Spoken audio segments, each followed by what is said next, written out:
Hello everyone. Today we are going to study an essay by Chinua Achebe. The name of this essay is Colonialist Criticism, and this essay is written in a book called Hopes and Impediments.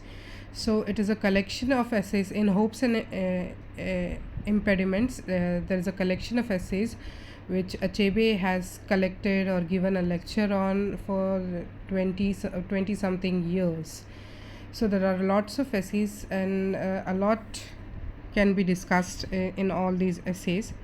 And as I have said before, that these writers who emerged from Africa, they sort of went through a freedom struggle. For example, in India, we can say that writers like Premchand, Rabindranath Tagore, or Sarojini Naidu were freedom fighters. In that way, only Chinua Achebe, Ngugi wa Thiong'o, etc., were the freedom fighters of Africa. And there is a difference between struggle for freedom in India and struggle for freedom in Africa, because African freedom struggle was quite violent. The people, the Western power who ruled over Africa, they did not want to give up Africa at all, because it was rich in resources, and also the manpower in Africa, the African people could be exploited to an unimaginable and inhumane level, I can say. So it was very difficult for Africa to get freedom in a way in which India had gotten freedom. It was not at all peaceful. We have discussed this before. I have discussed all of this with you before. Basically जो है Chinua Achebe is a fiction writer. We saw his trilogy. I have told you about his trilogy before. It includes three books. One is Arrow of God, No Longer at Ease, and Things Fall Apart, which is the magnum opus, we can say. And Hills of Savannah, ये एक novel है. And the other, there are other novels also which are just as important, but we have stepped away from his fictional world, Chinua Achebe's fictional world, which obviously discusses the effects, the consequences of colonial rule and colonial exploitation in Africa. But we have stepped away from fictional world for the time being, and we are studying a critical essay by him, which is Colonialist Criticism. And this criticism comes from Chinua Achebe because he was of the opinion that African literature should be judged on African standards rather than by British standards, which was the norm. All the Orientalist nations have been intellectually kept in the periphery by Western powers. They are focused too much on Eurocentric perspectives, Eurocentric criticism, Eurocentric theories, and intellectually we have all been pushed out of the intellectual circles. And this ideology is challenged by Chinua Achebe in his essay Colonialist Criticism. So I will read out the most important theme, or the most important points in the essay to you, and I will give a brief explanation of it that you can read itself on the notes that I have provided you. The essay Colonialist Criticism is an attack on lingering colonialism in criticism of African literature by non-African. The African literature writes the text, or they produce literature. Their literature goes to Europeans for analysis. Every African literature has to go through the grids of European writers. So this is clearly wrong. A literature should be judged by its own people on the basis of what reality that particular society, that particular community faces. For example, if I write literature for children of Indian children who are working, the exploitation of child laborers, basically what I'm saying. so that can be judged by Indians according to Indian standard. An European person or a British person particularly cannot understand the difficulty of an Indian child who has to give up his school, his education, his playtime, basically his entire childhood, so that he can support his family. An European child or an European even adult cannot understand the difficulty of that child. So why should such literature be judged by a European standard, you know?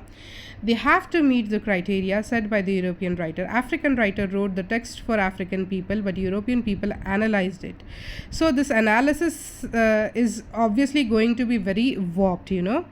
They so this will create a binary, and European people are very good at creating binaries, that is us and them. This is the binary, you know. We are different, Europeans are different, and Africans or Orientals are different than us. They are inferior to us, they are lower than us. This is the boundary that has been set by Eurocentric standard. Since centuries this boundary has existed, and it has pushed the literature of all the Oriental nations or African nations or nations which have been colonized to the side, to the periphery. They do not give it a center space in intellectual spheres, basically. So Achebe has attacked this concept again and again in this essay, Colonialist Criticism. They think that Europeans are superior and big brothers, whereas Africans are inferior and small brothers. Europeans are the teachers, whereas Africans are the learner. Therefore, Africans have to learn many things for Europeans, and the burden of this teaching falls on Europeans, according to them, that Africans have to be learners because Europeans are teachers, because they are superior intellectually.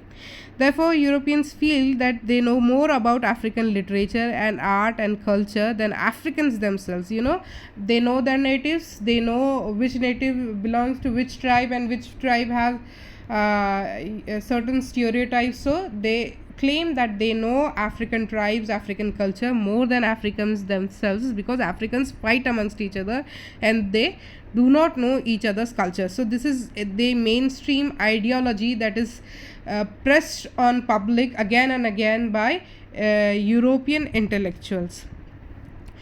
Achebe argues that African literature should not be judged with canonical literature. This canonical literature comes from European countries, especially British countries, and since African literature has its own particularity and peculiarity which cannot be recognized by an Western critic.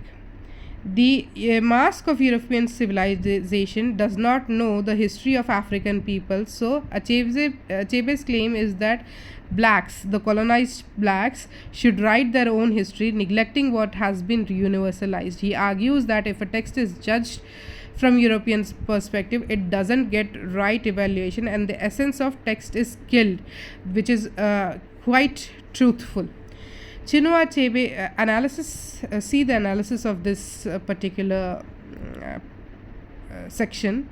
Chinua Achebe's colonialist criticism is an attack on the lingering colonialism in criticism of African literature by Europeans. He vehemently criticizes the failure of European criticism. The arrogance that African writers should write like European comes from the colonial doctrine of white man's burden in a colonizer's mind.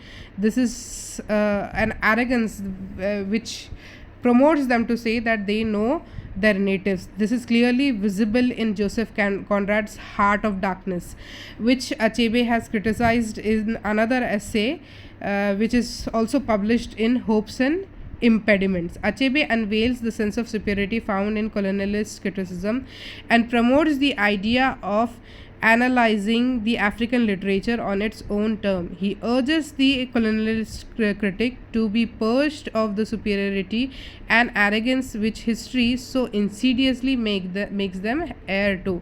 So history has made them an heir, the Europeans, an heir to superiority over all Africans, and this ideology is challenged by Chinua Achebe, because he says that portraying African literature as inferior causes its disintegration at a very basic